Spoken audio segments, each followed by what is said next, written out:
Oh, yeah. Thank you very much, Gary. There is no doubt that the U.S. is known for human rights values around the world. Don't you think the U.S. has delayed this time as far as human rights are concerned, what is happening in Palestine since day one? No, I couldn't disagree more with you, sir. Not at all. I mean, from the very beginning, early hours of this conflict, we made clear, not just to our Israeli counterparts, but to the American people and people around the world, that we take the respect for innocent life seriously. And we have been talking about the law of war since the beginning. You can go back to the first statement that the president made after the attacks of October 7th and see it right there. It's been a part and parcel of every conversation that we've had. And we have been working hard. We have been spearheading the efforts to get that humanitarian assistance in. It came, those first truck convoys that Kareem talked about, came after President Biden spoke to Prime Minister Netanyahu in Tel Aviv, and then to President Sisi on the phone coming home on Air Force One on Wednesday night to get that stuff moving. And within a couple of days, they had some road repairs they had to do. It started flowing.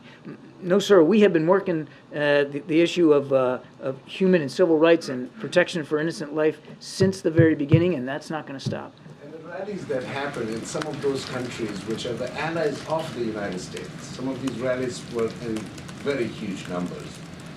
Don't you think President Biden needs to play a role towards peace instead of saying that he could handle 2 wars at a time? Does that give a good impression to fight 2 wars at a time instead of working towards peaceful things? From the beginning of this administration, we have been working for a more integrated, cooperative, peaceful, stable, and prosperous Middle East.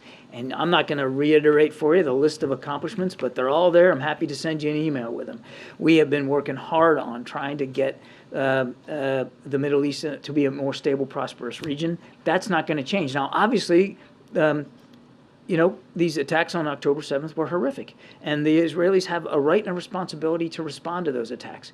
I think everybody understands that.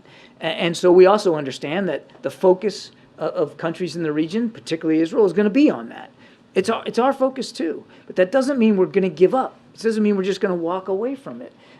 We still believe in the promise of a 2-state solution, and we're still going to continue to work for that. We still believe, as a matter of fact, key to eventually getting a 2-state solution is normalization between Israel and Saudi Arabia, and we're still going to work on that as well. Why is the president not focusing in these last couple of weeks on his agenda that was basically for a 2-nation theory? I feel like in the last 2 weeks, this war has lowered what the president was aiming to bring normalization through 2 states, and that whole agenda seems like has been put down. I just told you, sir, there's no change in our desire to see a 2-state solution. There's absolutely no change in our efforts to try to get normalization between Israel and Saudi Arabia as a stepping stone to a 2-state solution. But we're not blind to reality. Right now, Israel's fighting to defend itself against Hamas terrorists, and we're trying to help them do that. Right now, the focus of the region is on what's going on. And right now, the president's focus appropriately, sir, is on trying to prevent and widen and deepen this conflict to deter